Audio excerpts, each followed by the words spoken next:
I am Lamont at large. Today I am at the Joe Byrd Cemetery here in Huntsville, Texas. I'm here to show you the grave of an absolute villainous and disgusting human being, Kenneth McDuff, a man who escaped death row the first time to kill again. If you look yonder, you can see some prison inmates digging a grave for the next inhabitant. So I'm going to tell you about a man by the name of Kenneth McDuff. If you are not a proponent of the death penalty, then you surely will be after this video. So on August 6, 1966, 20-year-old Kenneth McDuff was hanging out with a friend of his, Royal Dale Green. They were at a bar drinking, talking about all kinds of sexual debauchery that McDuff was into. After they left the bar, they went looking for quote unquote something to get into.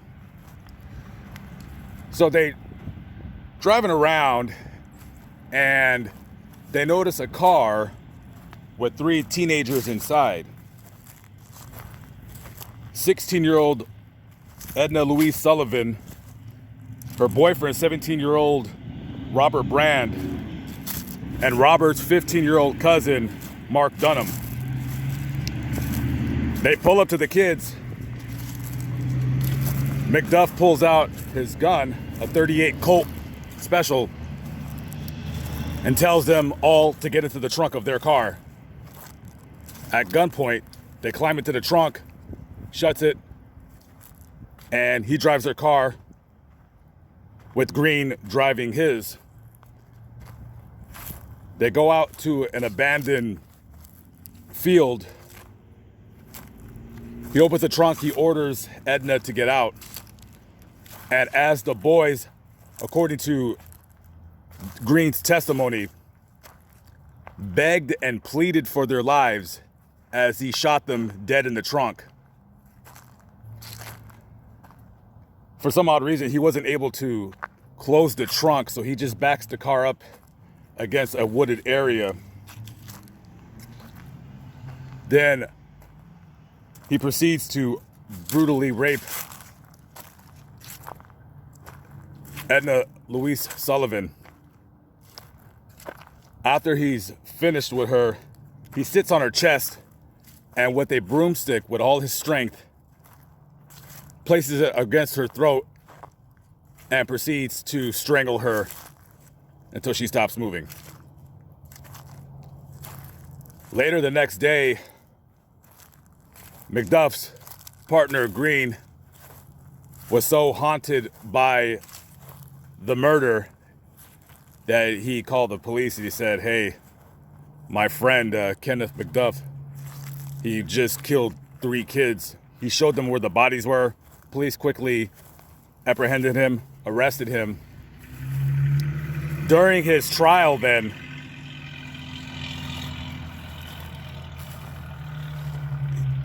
he actually testified on his own behalf, which was his detriment because the jury did not buy the fact that he was innocent.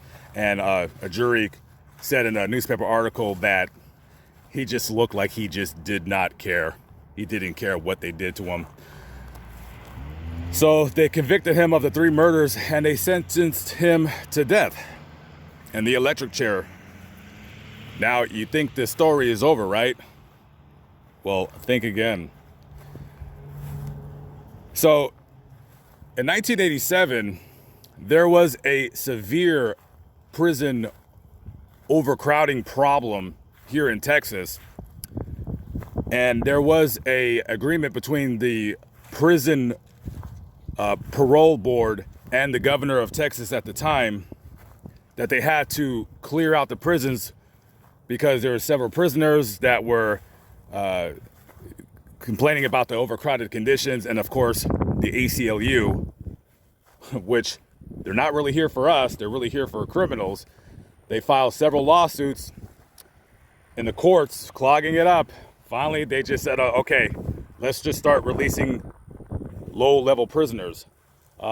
Their goal was to release 150 inmates a day. So now they start with, low-level guys, drug dealers, drug users, car thieves, and they quickly run out of those guys. Next thing you know, they're working their way up. People who have committed armed robbery, assault with a deadly weapon, all those guys and women, they're all gone. There's nobody else to release. And then they start looking at the third-degree murderers, second-degree murderers, and eventually they look at the first-degree murderers. And if you can believe it or not, and it is shocking to me that this even happened, they looked at Kenneth McDuff and they gave him parole off of death row.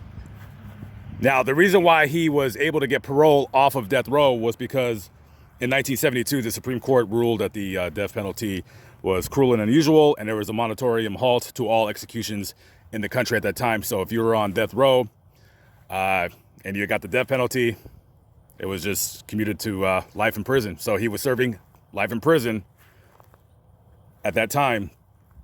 And on October 11th, 1989, he was actually paroled, if you can believe it or not. He was paroled back to his parents' home. And at that time, they lived in Rosebud, Texas, which is outside of Waco. And let me tell you, the law enforcement folks there were ready for this guy. And it was the talk of the whole town. They all knew how dangerous he was, how sick and twisted he was. And a lot of residents started arming themselves, buying guns. People that never even liked guns, they didn't own guns, because they knew this guy was coming. So this guy is paroled, gets a 2-bit job, and his penchant for crack cocaine, drinking and drugging truly began.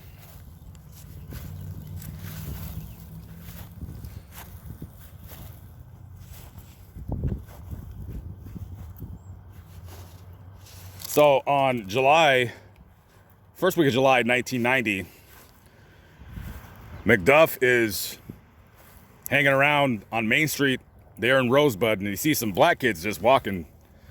And for some odd reason, he starts calling them names, racial epithets. He was a big old racist, and pulls out a knife on them and threatens them. Now, of course, that should have sent him back to prison for life, because he threatened somebody with a weapon. But of course not. He was only in prison another couple months, and they released him yet again. So he comes back to Rosebud, and one of his favorite pastimes is driving around the streets of Waco, Texas, which was the area where prostitution occurs in Waco. It's called the Cut. And that's where he would have sex with prostitutes, smoke crack cocaine. And that is where he met his next victim. She was a prostitute named Brenda Thompson. Gets in his car. Now, you're not going to believe this story. You're not going to believe this. So he starts beating up Brenda, ties her up, has her in the front seat of his car, and he's driving down the street. There's a police roadblock. I'm not sure why. There were several cop cars. Brenda sees the cops and immediately starts kicking up the windshield. And the cops see this, and she shatters and cracks the windshield. And one of the cops notices this and says, "Hey, I think this girl's in trouble." Shockingly enough, this guy sees that the cops see him, and he takes off, and he escapes simply by turning off his lights and just driving like a bat out of hell through the dark night. They lost him. He pulls over and proceeds to kill her. His next victim is a woman by the name of Regina Moore. Another prostitute, another murder.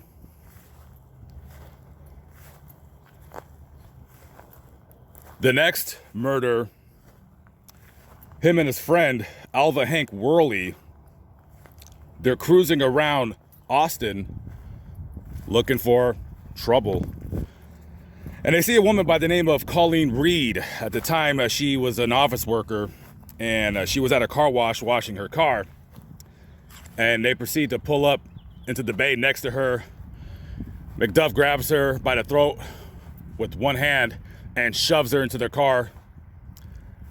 They take off and drive to a wooded area. Over the course of the next several hours, as Worley is driving, McDuff is in the back seat beating and raping Colleen Reed. They find a wooded area and he proceeds to drag her out of the car, beat her again, rape her again. This went on for hours and hours and hours. Every which way you can rape somebody, he did that. And later on, according to Worley's testimony, her screams were so loud during this that he literally put his hands over his ears because he couldn't get the screaming out of his head. When McDuff goes back to Waco, he starts bragging to his friends about a convenience store that he used to work at, where there's a cute girl that he would love to quote unquote get to know. Her name was Melissa Ann Northrup, and she worked the graveyard shift at that convenience store. And her husband at the time often would remark how she felt unsafe working there because at night, when you work graveyard, one of the jobs other than being a cashier is to stock for the next morning. And when she would stock beer, she couldn't hear anybody come in. So they would just kind of open the cooler and say, hey, I need to pay for these items and go. So her husband would often call just to check up on her. And on the night of March 1st, 1992, Melissa was working the graveyard shift, and she had talked to her husband at around 1 o'clock in the morning. He calls her again at 4 a.m. and there's no answer. He calls her again, no answer. He's getting worried.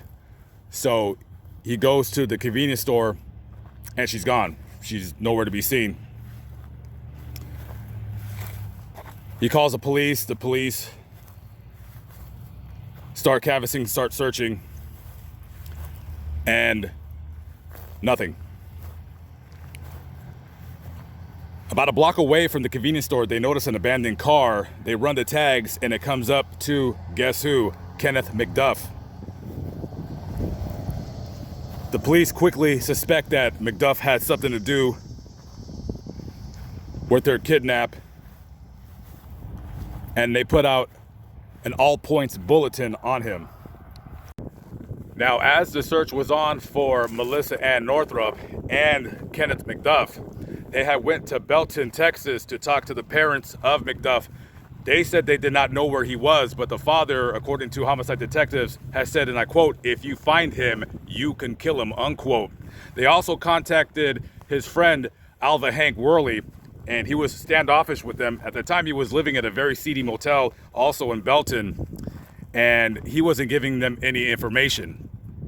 Now, as I mentioned earlier, they put out an APB for him, but you can't simply put out a warrant for an arrest for somebody that, even though you suspect them of multiple murders in the area and you have some kind of evidence of him being in the general area, being that his car was broken down a block away from where the disappearance of Melissa began, you just simply can't put out a warrant for his arrest. So they were able to find a drug informant who had purchased some LSD from McDuff, and even though he had only purchased one tab of LSD, which had a street value of about $5, he had signed an affidavit stating that he did in fact buy it from Kenneth McDuff. And with that, the U.S. Marshals were able to put a warrant, APB, out for his arrest. 57 days later, after Melissa's disappearance, investigators found human remains of a young woman in Dallas County in a marshland area, and it was identified as Melissa. Quickly and desperately, you have a serial killer who's out on the streets. They don't know where he's located. So they contacted John Walsh with America's Most Wanted, and they did a segment on this guy. And one of the people that was watching that episode was a man that worked south of Kansas City. He worked with a guy that looked like Kenneth McDuff, but he wasn't sure because the guy that he worked with, his name wasn't Kenneth McDuff. His name was Richard Fowler. However, the next day when he goes to work, he pulls one of his co-workers inside and says, hey, the guy, Richard, that works here, he looks an awful lot like this guy I seen on America's Most Wanted last night. His name was Kenneth McDuff. So he just goes ahead and calls the police. He's like, I think this is the guy. The police come, quickly identify him, and what do you know? Kenneth McDuff. They quickly extradite him back to Texas, and he is charged with the first-degree kidnap murder of Melissa Ann Northrup. So they suspect him also of committing several murders, more so than I've already admitted right now on this video. However, they're only charging him with the one murder. So during the testimony, his mother, who in her own right was very well known in the city as some lady, crazy nutcase that always carried a gun with her wherever she went, and there was a report of her threatening a school bus driver one time with the weapon for kicking her son off the school bus when he was a kid. She testifies that, she's had a rough time with him, but however does not know if he is in fact the person responsible. It's just more of like a character type thing. However, they finally convince Alva Hank Worley, the man that was with Kenneth McDuff when he murdered Melissa, and whose screams were so loud that he had to cover his ears with his hands. He testified against McDuff, and he was frightened of McDuff. And he often said that on the stand, and he said that to a newspaper reporter. They testify against him. The evidence is pretty overwhelming. And after deliberating for 4 hours, the jury found Kenneth McDuff guilty of the kidnap and murder of Melissa Ann Northrup, and he is sentenced to die by lethal injection. So as Kenneth McDuff is sitting on death row waiting for his day to meet his maker, as often criminal scumbags do, they brag about their crimes. And somebody that was in prison along with him had called his girlfriend one day and had stated that Kenneth McDuff had bragged to him about a murder that he committed, and he thinks he could be a confidential informant and how somehow reduce his prison sentence. So the girlfriend contacts the court, and homicide investigators, they talk to Kenneth McDuff. Throughout the years, they're asking him about unsolved murders that's on their docket, prostitutes who have went missing, regular women who have gone missing, and he's not denying anything.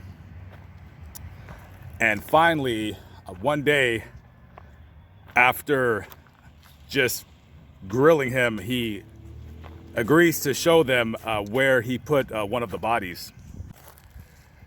Colleen Reed's body was found under a bridge. Her skeletal remains 7 years later, still bound with the same shoelaces that he bound her with when she was alive. So after that body is recovered, they're really pressing him about where the remains of Colleen Reed are located. And he's not budging. 2 weeks before his scheduled execution, one of the detectives is just sitting with him. He's like, look, the family wants closure. Please just tell us where Colleen Reed is buried. 2 weeks before he's scheduled to die, Kenneth McDuff tells the detective, I don't want to tell you where she is, because if I tell you where she is, you ain't going to need me anymore, and you're going to cut off my commissary. So he can't buy candy bars and what have you. Finally, within days of the execution, McDuff makes a deal. He says, all right, I'll tell you where I put her. Now, this man was so hated in Texas. I mean, there was multiple death threats from people saying that they were so worried that he would somehow get off of death row again and kill more people. He would get multiple death threats in the mail.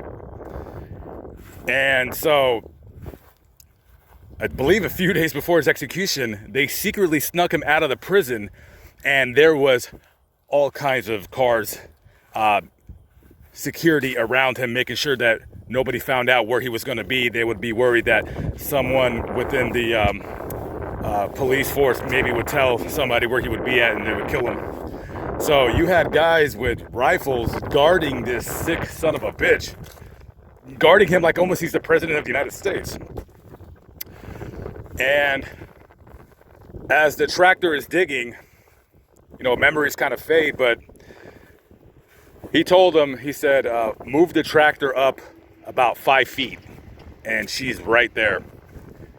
And surely enough, they found her. And that was it. Now he's suspected of committing at least half a dozen other murders, and they think that the number could be as high as 15. But they'll never know, because he would no longer confess to any other murders. He just wouldn't do it.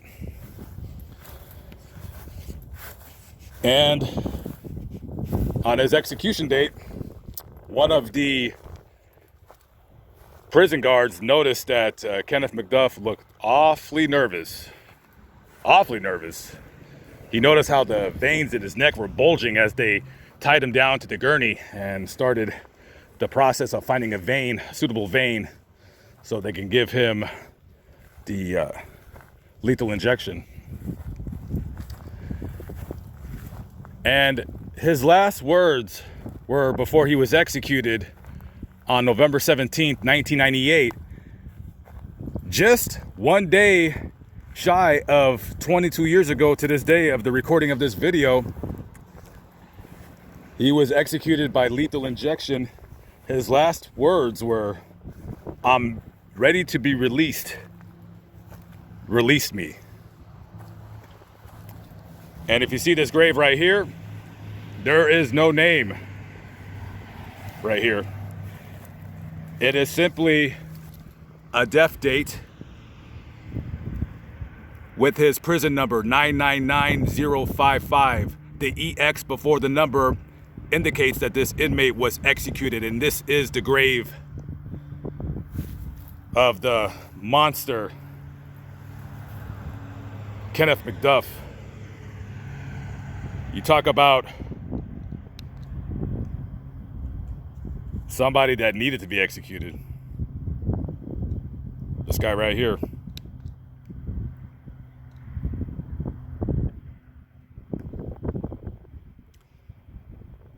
Truly a sick son of a bitch, and one of the more deserving people of the death penalty. He should have been executed many, many years ago. You would have saved the families of Valencia Johnson, Colleen Reed, a lot of angst, and many, many other women. Melissa Northrup, just working a job to provide for her family.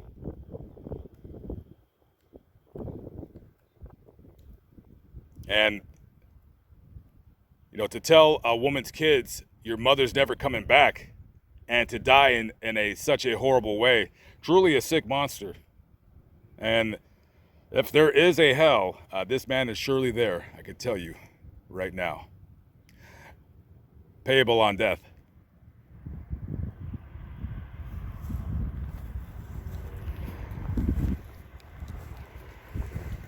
Okay, guys, I am Lamont at Large. Off to another video. I will catch up with you later. Peace out.